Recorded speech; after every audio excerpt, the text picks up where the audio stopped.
I don't mean to sound dramatic, but if I lose one more job this month, my landlord's going to evict me and sell my toaster out of pity. That's not a metaphor. He actually asked if the toaster came with the apartment, like it was a rescue pet in need of a good home. So here I am, standing in a marble lobby that smells like money and lemon polish, clutching an empty manila folder like it's a golden ticket, and telling myself I'm the kind of girl who makes her own luck, or at least fakes it convincingly. Miami sunlight pours through glass, tall enough to bruise the sky. The plaque behind the front desk reads Belmont International, the kind of name that whispers about investments, imports, and immaculate shoes. I smooth my thrift store blazer, ignore the thread tugging at my sleeve, and step toward the security desk, with a smile I hope looks expensive. Delivery for Mr. Romano, I say, lifting the folder just enough to catch the light. He's expecting it. I don't know who Mr. Romano is. I just saw the name on a plaque near the elevators, and decided fate was spelled Romano today. The guard squints at me, then at the folder, like he can smell poverty through paper. You work for his firm technically, I say, channeling every LinkedIn post I've ever pretended to understand. I'm a consultant. My voice wobbles on the last syllable. But he's already picking up the phone. I let my gaze drift over. The lobby like this is normal. Like I was born in a blazer and tiny heels that pinch. There's a glass sculpture in the corner that looks like two dolphins kissing and probably cost more than my student loans. The guard nods once, then slides a visitor clip across the counter. 27th floor. He says, don't touch anything that looks important. So, everything. I say, and he almost smiles. Almost. The elevator doors glide shut, and my heart jackhammers against the folder. I'm not a criminal. I'm a survivor. There's a difference. A tiny, technical difference. Like the difference between fired and mutual separation on HR paperwork. When the doors open, the 27th floor greets me like a different climate. Quieter. Cooler. Rich in that understated way that doesn't need to brag because the view already does it for you. Floor-to-ceiling windows turn the city into a glossy postcard. I can see the bay winking like it knows secrets. I walk, not too fast, not too slow, confident-ish. The carpet mutes my footsteps and amplifies my imposter syndrome. At the end of the corridor is a double door propped open by the kind of potted plant people hire consultants for. Inside, the office is a minimalist dream, with a desk that could double as a runway, and leaning against the corner window, like the view exists to frame him, is the man the office belongs to. He's in a black suit, the color of midnight, and a shirt that treats buttons like a suggestion. His sleeves are pushed to his forearms, like he wrestled the day into submission and didn't spill a drop. He speaks into a phone, with a voice that travels low and easy. The kind of voice that could convince a storm to reschedule. He doesn't look up when I step inside. Because powerful men don't need to check their perimeter. The perimeter checks them. For a second, I forget the script I wrote in the elevator. For a second, I forget my own name. He hangs up, and finally turns. His eyes find me like I've been marked on a map. Can I help you, yes? I blurt. Legal delivery. Very important. Urgent. I offer the folder like a sacrificial lamb. For Mr. Romano. A tiny smile flickers. There and gone. Is that right? It's encrypted. I add when he doesn't touch it. Encrypted. He repeats. Like the word tastes interesting in his mouth. And who are you? I was going to say my real name. I meant to. But survival has its own reflexes. Ava. I say. Ava, Jones. Seriously, I wince internally. Head doesn't blink. He strolls toward me like gravity is a habit.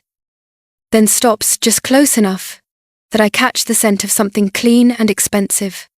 Mr. Romano. I say, changing targets mid-lie. Asked me to hand this too. That won't be necessary. A different voice says, a man hustles in carrying a tray of coffees like a sacrament. He's sweating through his collar. He is, unmistakably, not the man in front of me.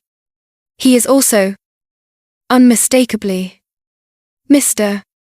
Romano. He freezes when he sees me. Looks from my face to the folder and starts to stammer. The man in the black suit doesn't even glance away. She's with me. The room rearranges itself around that sentence. Mr. Romano swallows, nods like a bobblehead, sets the tray down with a clatter, and retreats with an apology that evaporates before the door closes. We are alone again in the expensive quiet. The man gestures toward the empty chair, opposite the desk. The gesture is polite. The expectation behind it is not, I sit because I'm not an idiot. You lied. He says simply, I improvised.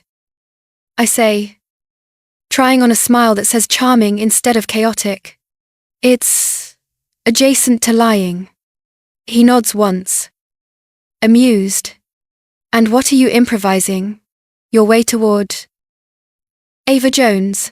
My real name clings to the back of my throat like a burr. I swallow it. Work. I say, a chance. At Belmont International. He says, with a folder full of secrets. Empty. I admit. But the confidence was real. He laughs. Quiet and unpracticed. Like he doesn't do it often, and isn't sure he should be enjoying it now. The sound lowers my blood pressure and raises everything else. What is it you do? Exactly. Event planning. I say, picking a lie that can wear a little truth. I have planned things before. Not events. Rent. Grocery lists. Escape routes. Corporate events. Quiet ones. His gaze lands heavy and curious. Quiet is an interesting requirement. Loud events end up on Instagram. I say, quiet events end in promotions. He walks behind the desk, slides his hands into his pockets, studies me like I'm a puzzle with a time limit. Do you always lie to get in the door? Ava, not always. I say, sometimes I charm the elevator. He leans back against the desk, the city flaring behind him. Tell me another truth. I open my mouth and something honest falls out. I'm good at reading rooms. I say, and I run toward problems when most people run away. Evidence suggests you run toward them with a tray. He says, it takes me a beat to catch up. To understand he's imagining me throwing something heavy, if the moment called for it. I find myself smiling. He tilts his head. You're broke. It's not a question. I consider lying for sport and abandon it. Spectacularly. I say, ambitious. Also spectacularly. He taps the edge of the desk, with 2 fingers, like a gavel, only he hears. You know who I am? Ems, Jones Belmont International suggests money. Your suit suggests control. Your office suggests the last word. And my name suggests, I don't know it. I say, but it probably buys dinner for strangers, without asking. He smiles again. Smaller this time. Sharper. Dante. He says. Dante Russo. The name lands like a chord I've heard before, in a song I didn't know I loved. I nod as if it explains anything. Nice to meet you. Mr. Russo. Dante.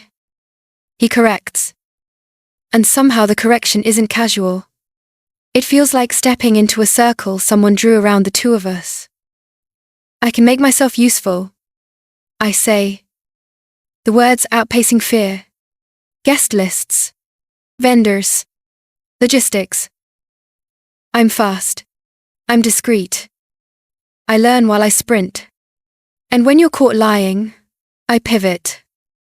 I say, you've seen it in the wild. He considers me for a long beat.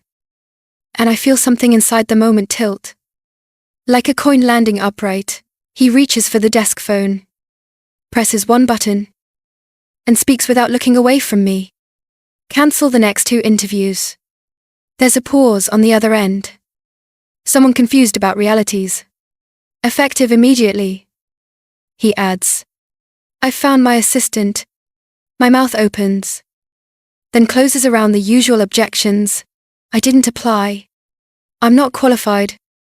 I stole a plastic badge from a gatekeeper who likes dolphins. But the word assistant sits there between us, like a dare I've been waiting to be handed my whole life. I didn't mean assistant. I say. I meant, like, freelance contractor, who sometimes brings flowers, and always leaves before midnight. He hangs up. You want the job, or you want the story about almost getting it. Heat crawls up my neck. Want is a bigger word than I usually let myself pronounce out loud. What's the catch, no catch? He says. Just a few realities. I work quickly. I expect perfection. I don't tolerate lies. I choke on a laugh. He smiles. Unbothered. But I admire nerve. You have nerve. I have bills. I say. Then we understand each other. He says it with a calm certainty that makes me wonder if I've just misunderstood my whole life. If things are, in fact, this simple for people like him, want, take, keep. I think about my landlord's toaster adoption plan. I think about last week's pink slip, with the apology printed right into the font.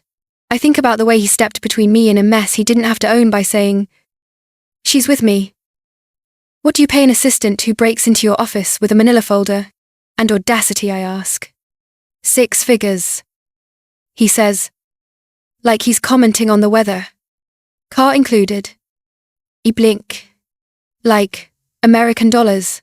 The corner of his mouth curves. Like you could replace the toaster and still have enough left to be irresponsible. Tempting.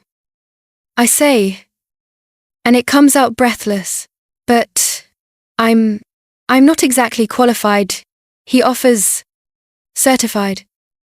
I say, legitimized. Sanctioned by the council of people who get hired on purpose. You'll learn. He says, I prefer fast learners to pedigrees. I exhale and try to find the version of me that survives this. And if I say no, you won't. He says, not cruel. Just correct. Like gravity speaking. He's not wrong. The no in my throat tastes like pride I can't afford. The yes tastes like danger and champagne. What do you actually do here, I ask? Casual like a spy with a day pass. Everything. He says. And nothing anyone would believe over brunch. So imports. I say. Investments. International influence. His eyes hold mine. I don't repeat myself. Fair enough. I'm not sure I want the specifics yet. The truth has a way of locking doors.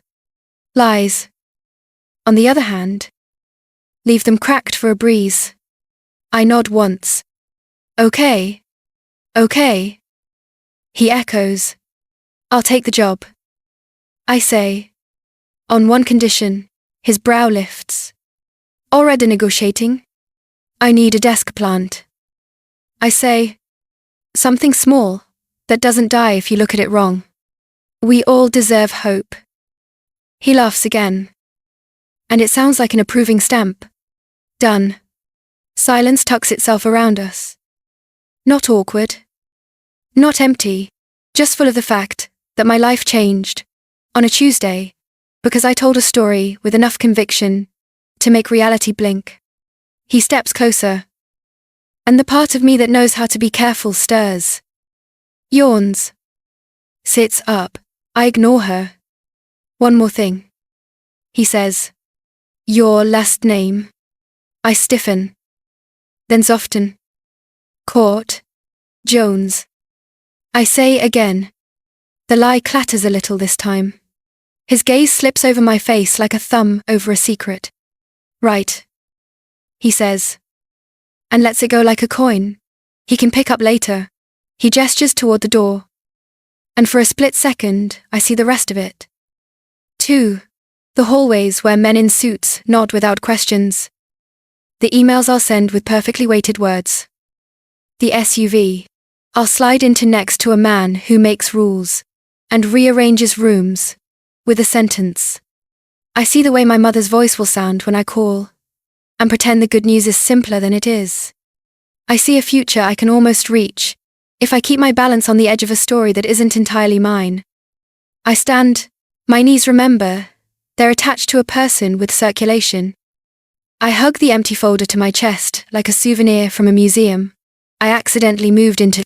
At the threshold, I look back, and he's already returned to the window, to the skyline, to the part of the day that doesn't wait for anyone to catch up. Welcome to Belmont, he says, without turning around. Thanks. I answer. I'll try not to touch anything important. Impossible, he says. And I can't tell if he's warning me or promising something. The elevator hums when I press the button. A quiet, little throat clearing like it's been watching this floor for years, and never saw anything quite like today. The doors open, and I step inside with a badge that isn't mine. A job I didn't apply for. And a heartbeat, trying to memorize a new rhythm. My phone vibrates with a text from my landlord about rent. I type. Working on it. And smile at my reflection.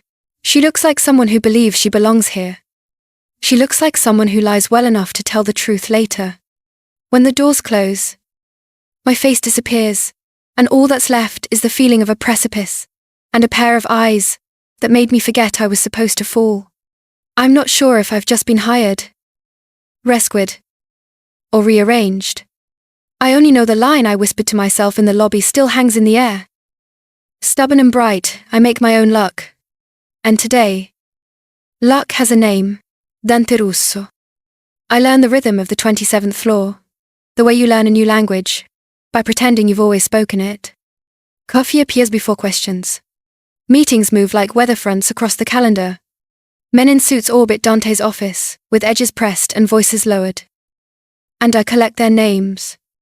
Abbots. And tells the way a pickpocket collects wallets. There's a hum here you can't hear in the lobby, a frequency made of decisions that tilt the city an inch to the left. My first week is a sprint. I pretend is a dance. I memorize the security codes. The way the phones prefer to be coaxed, instead of pressed. The cadence of Dante's emails. Concise. Surgical. No time for adjectives that aren't goals. He hands me problems like they're puzzles, and watches how fast I assemble the corners. I don't ask what exactly Belmont International imports besides nerves. I don't ask why some of the men call him Mr. Russo and others call him something that sounds older, heavier. I overhear it for the first time in the hallway, outside the boardroom. 2 men in suits. Whispers stitched tight. Don Russo expects the shipment by Friday. Then we make it Friday. They see me and turn their expressions into polite furniture. I smile like I'm just a girl with a calendar and a plant that refuses to die. Later. At my desk. I type Don into the search bar and delete it before it can judge me.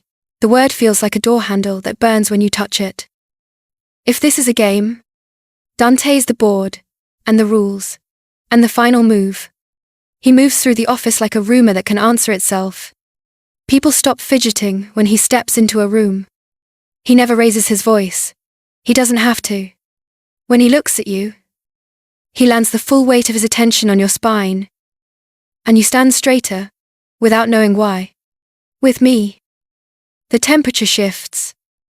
He holds my gaze longer than necessary. He asks questions that are not quite about work. Sometimes, he comes to my side of the desk, glances at my screen, and says, still pretending to be Ava Jones, in a voice that tastes like amusement with a metallic aftersnap, "It suits you. I'm very committed to the bit." I tell him, I should get a trophy. I don't like liars. He says, I know.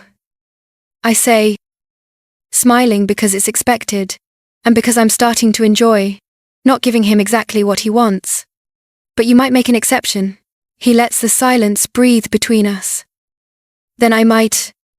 It becomes a rhythm, our banter threaded through spreadsheets and whispered logistics. The way his shadow crosses my desk, around 11 when the light shifts. The way he says my name, like he's tasted other names, and chosen mine on purpose. There's a gravity to him that pulls at things I thought I'd shut away.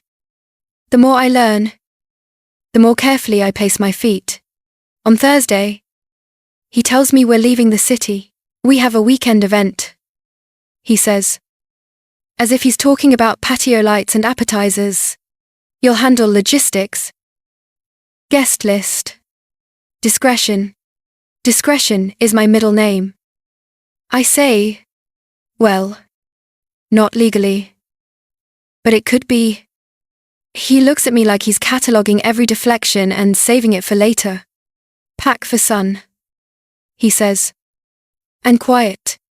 The villa sits on a hill that looks like it rose out of the water, just to be admired. Sunlight pools in the stone, like a habit. Vines spill down white walls like gossip. From the terrace, the ocean makes promises it doesn't plan to keep.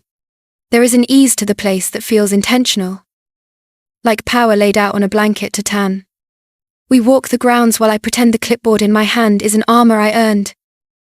Staff drift in and out of sight with the unobtrusive skill of people who know their livelihoods depend on it. Dante moves through it all the way.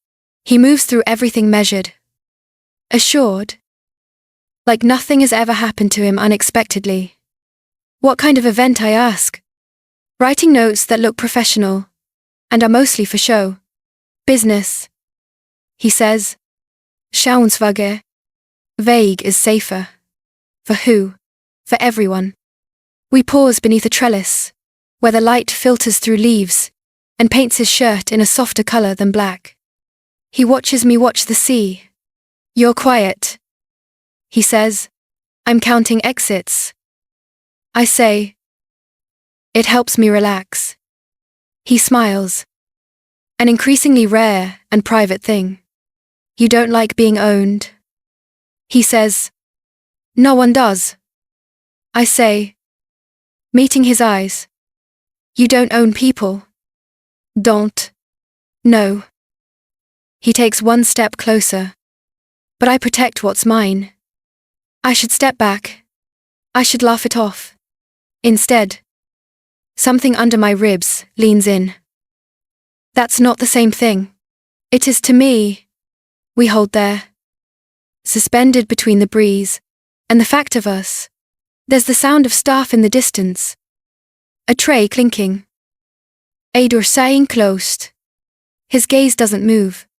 The space between us narrows until I can feel the shape of a decision being made somewhere. I can't see. You don't trust me. I say, I don't trust anyone. He says, a beat. But I'm reconsidering. It should scare me more than it thrills me. It does both. The clipboard sweats through my palm. I write down candles and circle it, so I have something to look at. That isn't him. We spend the afternoon in the sun. My notes full of logistics and lies. I arrange seating charts that keep certain names apart, and certain names so close, their elbows will touch. The guest list reads like a fortune teller's deck, businessmen, with smiles that never reach their eyes. Wives who have perfected the art of benign. Sons who say, sir, too easily. I tell myself, I'm just here to ensure the napkins match the wine. It's almost convincing when the rivals arrive. They do it like they own the drive. 3 cars dark enough to catch fire from the sun. They don't ask permission. Men step out in suits that try too hard. You can always tell the difference between those who inherit danger and those who audition for it. Dante's security glides toward them from shadows that look like decoration a minute ago. I feel the shift in the air the way you feel a storm move over your skin. Dante doesn't hurry. He walks to the front steps with a calm so complete it leaves footprints. This isn't your territory, he says. Voice level. Nothing wasted. The man who leads them smiles. Too many teeth for the conversation. Relax. Russo. We're just here to talk. Talk somewhere else. Word is, you've been cutting into Vegas shipments. The man says, giving the word extra room to swagger. That true word is wrong. Good. The man says, because we'd hate to think you were starting something. You can't finish. He pats Dante's shoulder like they're friends, and turns away. The insult is a hairline fracture. You can't see until the vase shatters. They leave as if they chose to. Dante doesn't move until the last tire hum disappears down the road. Then he turns to me. Inside? He says. Why Ava? My name in that tone is a closed door. You go inside.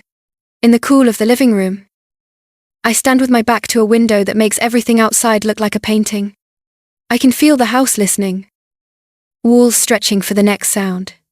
Dante's jaw works like he's remembering old advice he didn't take. They don't like fast growth, he says. It makes people nervous. In the legal import business. I say, and the words climb out with a laugh that doesn't quite make it to humor. I never said it was legal. He says it without apology. Without flourish. The truth lands between us, like a phone dropped face down. So you are, I start. That's an old word. He says. I prefer businessman. I swallow. And fear shows up, late to the party. It doesn't look like I thought it would. It looks like the sun dimming a fraction. It looks like realizing the person you've been cataloguing is a species you don't have a field guide for. I'm not part of this. I say. Because saying, it makes me feel like I might be able to keep it true. You're here. He says. That's enough. Enough for what to be seen. He says. Which means to be protected. I want to argue with the logic. I want to pretend protection is just a nicer word for control. But the way he says it, like a vow he didn't choose, but will not break, slows something in me I didn't know was racing. The event hums to life, like a machine built to smile. Guests arrive in cars that glitter and stop exactly where hands reach for doors. Music at a volume that implies money without announcing it. Laughter that tastes like relief and fear in equal measure. I glide through it, with a list and a practiced grin. Checking and adjusting. Listening for words that mean something else. Dante is a study in restraint, a black-on-black signature at the edge of conversations. Never lingering long enough to be cornered. Always present enough to be unavoidable. People come to him with requests that sound like jokes and ultimatums that dress like compliments. He stands with his hands in his pockets and absorbs it all. I'm arranging a white peony that will not stop drooping when the same cars reappear on the drive. Like the day rewound and decided to try a different ending. Security moves before I can process. Guests freeze, in polite confusion. The rivals don't stop at the steps this time. They walk straight across the lawn and into the afternoon like they paid for the sun. You don't get to make moves in Vegas without paying for it. The leader shouts. The word paying landed where it hurts. Laughter evaporates. Glasses pours halfway to mouths. I see the way people instinctively look for doors. As if doors have ever saved anyone from men who show up like this. Dante steps forward into the open. The light wraps around him like a dare. He doesn't raise his voice. He doesn't need the drama. Then come collect. The gun appears with the ugly inevitability of a secret you were hoping was gossip. I don't think. I move. Instinct crowns out planning. And I'm already grabbing the nearest thing with weight, a silver tray, heavy with empty flutes, and heaving it at the man's arm. It connects with a thud that jars my teeth. The shot cracks sideways into a column, sending white stone dust into the air, like confetti from a cruel celebration. Security swallows the shooter, in a choreography they practiced for years before this moment. Guests scream in the tasteful way expensive people do. Like terror is a social faux pas. The rivals realize the math has changed and fall back. The leader's face, rearranging into a promise he will keep later. It's over in seconds that will ring in my head for hours. Dante turns.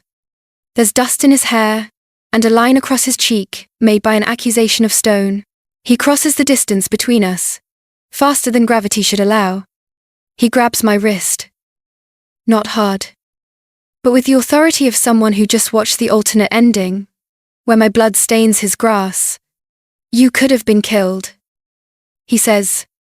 The edges of the sentence are sharp enough to draw. Yeah. Well, I say, breathless and shaking, and suddenly aware of how fragile bones are. So could you. Silence drops like a curtain. His hand is warm around my wrist.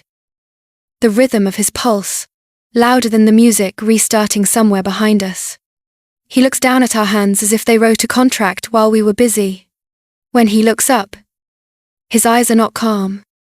They are the storm after the storm. The kind that rearranges landscapes. You don't do that again, he says, voice low enough that the air leans in to hear it. Ever. I don't take orders that start with, you don't. I say, because fear makes me brave or stupid, or both. And I don't like being owned. He exhales something that almost hides the tremor. You ruin my peace. Guess you'll have to live in chaos. Then, he lets go like the choice costs him something. Like the air between us is a rope pulled too tight and finally released. He looks past me to where the guests are pretending their nerves are, excitement. Where security is pretending, their hands aren't still buzzing. Where the ocean just keeps being the ocean. He cracks his knuckles as if violence is a language he promised not to use in polite company. Inside, he says again, but softer. Please. The word derails me. I follow him because I want to. And because I'm smart enough to know, I want to. In the quiet of the study, he leans on the edge of the desk like he needs the wood to keep the room still. They won't come back tonight. He says, more to the war than to me. But they will come back. And then what I ask? Another tray. His mouth twitches despite everything. We'll plan for contingencies that don't involve your aim.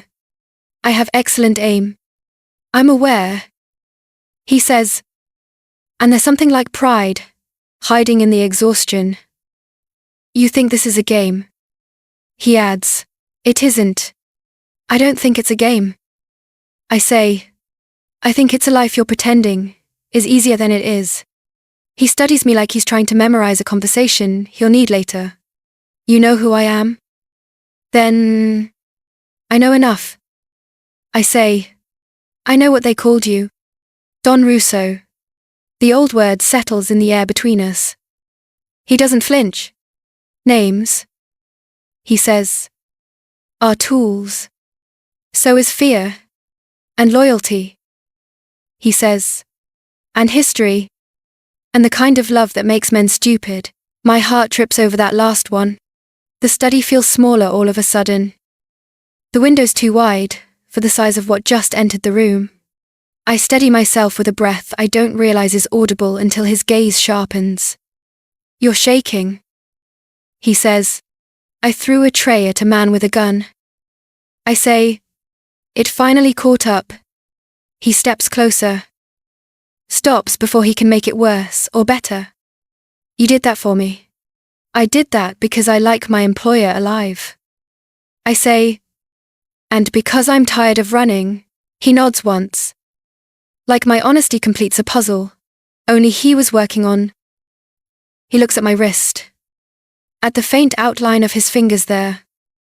And something like regret passes through him so quickly.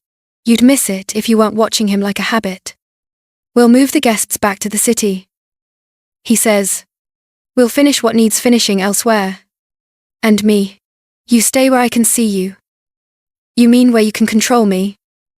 I say. I mean where I can make sure you keep breathing. He says. And the tiredness in his voice is so human, it nearly undoes me. The house exhales with us.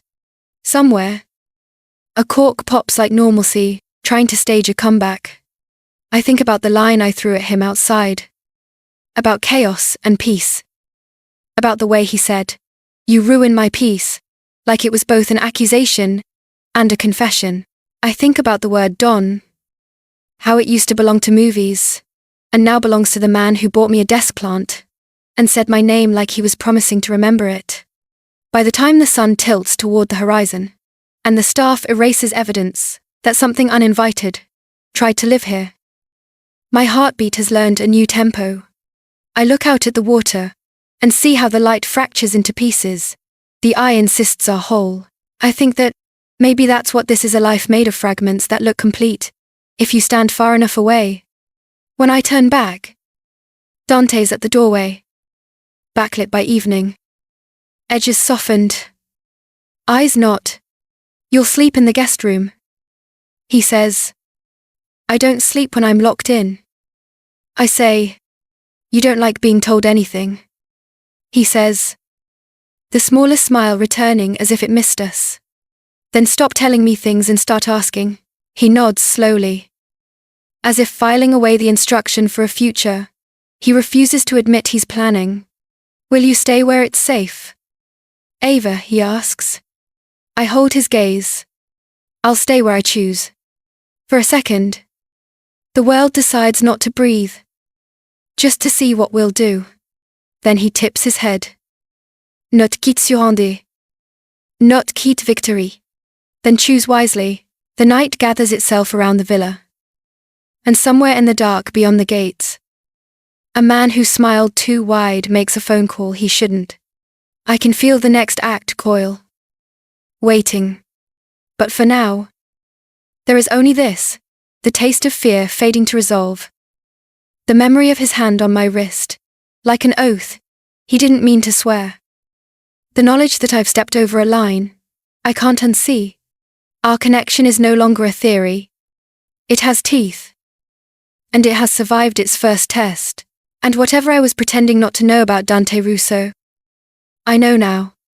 The word I won't say out loud sits in my mouth like a vow. I'm in a story that can end a dozen ways. And I've never been more awake. By morning, the villa feels like it's holding its breath. The staff moves softer. The ocean sounds further away.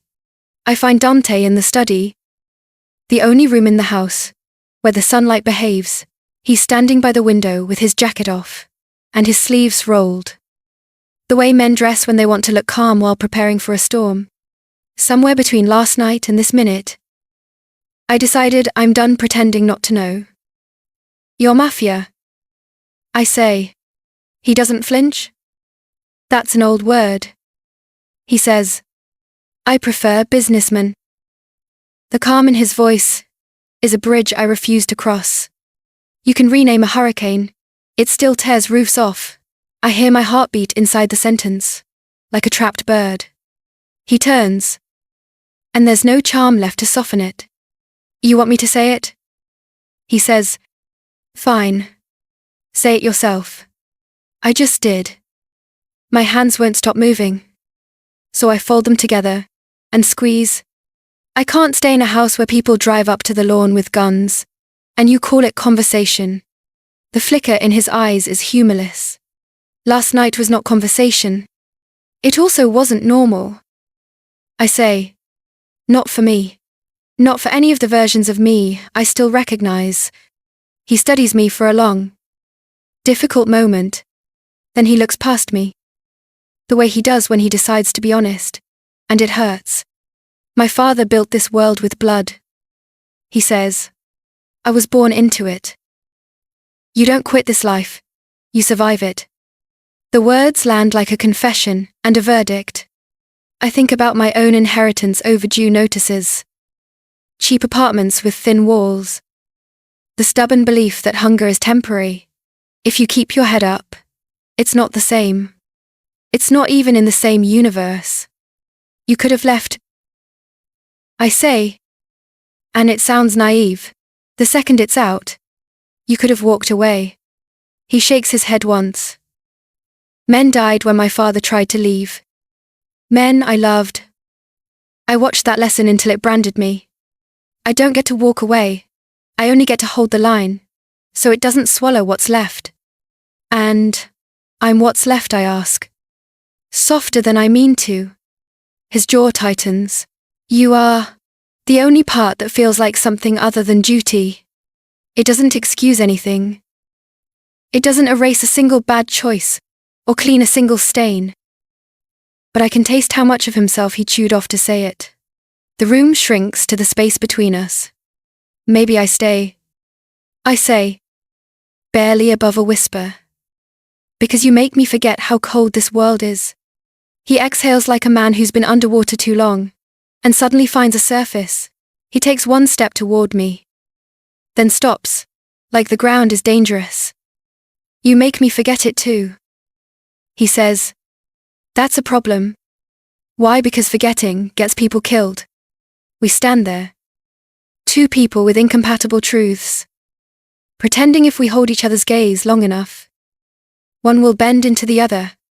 I want to tell him it's not my job to save him from the life he didn't choose. I want to admit that part of me is already trying. He reaches for a folder on the desk, flips it open, and the spine of the day straightens. They crossed a line yesterday. He says, you don't come to a man's house in daylight and point a gun at him and expect it to be forgotten. You're preparing revenge. I say, I'm preparing a reminder. To who them yourself. My voice is steadier than my legs. You don't have to become the thing they think you are. His gaze lifts from the papers. For once, it isn't iron. It's a fracture in glass. You think I wanted this life, he asks. And it scrapes coming out. You think I wake up every morning, excited to count the ways a man can bleed. No. I say, I think you wake up and try to imagine a different ending, and then go back to the only script you believe will keep the people you love breathing. That's closer. He says, and the tiniest curve shows up at the corner of his mouth. Exhausted and proud. You see me too well, then let me be a mirror you can stand. I say, don't make me a witness to the worst version of you. A phone on the desk vibrates. He checks the message. And what I've said drops into the background like music. You still hear even when the song changes. The decision is already written across his face. I have to go. He says, you don't? I say, you're choosing to? I'm choosing to make sure the men who walked onto my lawn yesterday never believe they can do it again. His voice is steady now. Resigned. If I don't, there won't be a lawn. There won't be a house. There won't be a you. I don't need a house. I say, I don't need a lawn. I need the man who didn't flinch when I threw a tray at a gun. I need the man who bought me a plant and asked me to stay where he could see me, because it was the only way he knew how to say, keep breathing. He closes the folder. The sound is too loud. This is how I keep breathing. He says, it's ugly. It's meaner. I'm scared. I say, not of them. Of what this turns you into. He steps closer. And for once, there's no performance in it. If I could hand you a man without blood on his hands, he says, I would give him to you and disappear. But that man doesn't have my face. The part of me that always turns toward doors, looks for one now and comes up empty. There are no exits from this room that don't pass straight through him. He touches my cheek like he's afraid I'll dissolve. Wait for me. He says, if you can. What am I waiting for, I ask. The possibility, he says, of a life after this.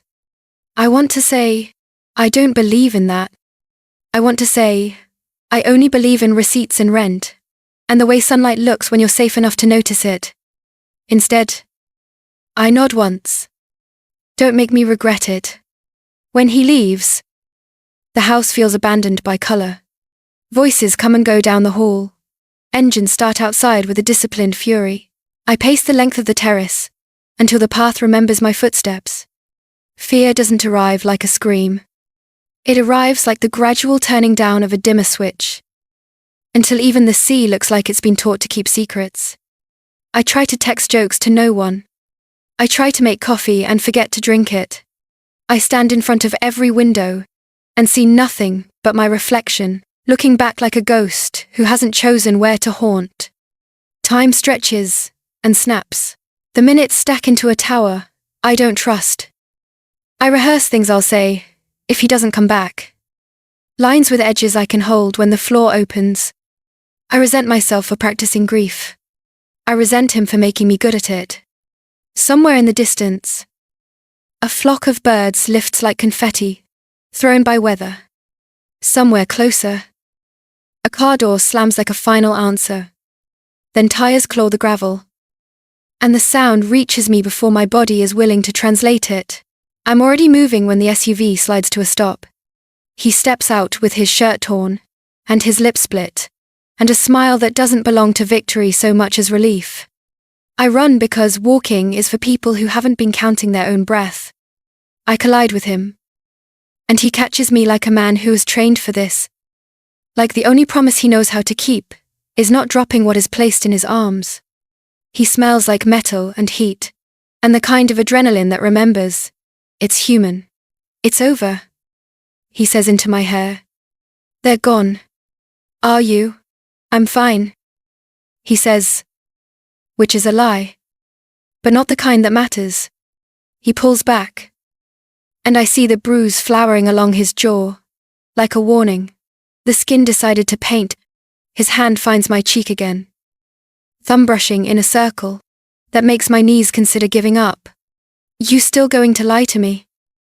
Ava, he asks, and he makes my name sound so much like truth that the lie can't stand on its own. Name's Sienna. I say, it feels like opening a window in a house I didn't realize was airing smoke. He nods like he's been waiting for me to hand him the key to a door he already kicked in. I already knew. Relief and embarrassment mix into something warm and humbling. Of course you did. He takes my hand without asking. Like this. Finally, is the thing he knows he can do without destroying it. We walk, because the body needs proof. Because motion is the only ritual that clears old ghosts. The sun is lower now, turning the water into a page written entirely in gold. For the first time since I walked into his office and offered him an empty folder, I let myself believe there might be a version of this, where we are not constantly bargaining with the worst possibilities. What now, I ask? What's a man like you do when the war he didn't want tries to recruit him again? He glances toward the horizon. Disappear for a while, he says. Let things cool. Move the chessboard. Before anyone knows we changed the game. Alone, I ask. Because I'm done, pretending not to understand the subtext of my own questions. He looks back at me, with the kind of certainty that answers more than it should. You offering to keep me company depends. I say, you still ruin people's peace, only yours. He says, and it's not a threat, and it's not a promise. It's an admission that lands somewhere I've been protecting, then I guess you'll have to live in chaos. I say, and he laughs, once, soft and raw. The kind of laugh that doesn't know if it deserves to exist, and does anyway. We don't talk about destinations. We don't talk about how many men have to forget his name before he can say it without checking the room. We don't talk about the versions of us that won't survive this, the ones made entirely of pride and fear. Instead, we let the silence be the agreement. We let the warmth do the work. Language can't, At the edge of the terrace, I stop and look back at the house. It's beautiful. The way a museum is beautiful, curated and haunted. I think about what he said in the study, about the line he holds, because there is no other way to keep the people he loves breathing. I think about the way he looked at me before he left, like I was the only piece of the world that was not negotiable. Sometimes you lie to survive. I say, trying the sentence on in the air, seeing if it fits. Esquezes mi hand. A nod traveling through skin. Sometimes, the lie becomes your truth. He says, completing the line, which makes me think he's been practicing it too. And sometimes, he adds, turning, so the light catches his eyes, and puts something bright in them that doesn't look like victory or violence. The man you lied to already knew, and just wanted to see if you'd trust him anyway. The words settle over us like a blanket. The sea won't steal. I breathe. And the breath goes all the way down without snagging. I think about my landlord's toaster, and how maybe I'll buy a new one, and give the old one a name. I think about the girl who walked into a lobby with nothing to offer but nerve and need. I think about the woman walking out of a villa with a hand in hers and a future that requires both. We step down from the terrace and keep going. Past the place where the grass remembers fear. Past the gravel that learned our tread. Toward a car I didn't earn, and a road that might let us become people we can stand. The sun lowers, like it's not tired of us yet. Hope doesn't feel like fireworks. It feels like warmth where there was none. It feels like a door that opens, because you stopped insisting it was locked. It feels like the moment you say your name, and it doesn't sound like an apology. We walk toward the light, and it doesn't blink. If you felt that ending hit somewhere deep, don't just let it fade. Tap. Like if Ava and Dante's story kept you holding your breath. Hit subscribe, so you don't miss the next chapter, because every lie leaves a shadow. And their story isn't done yet. Share this episode with someone who believes love can survive the dark. And tell me in the comments, would you have stayed and trusted him, or walked away? Your thoughts keep these stories alive. See you in the next one.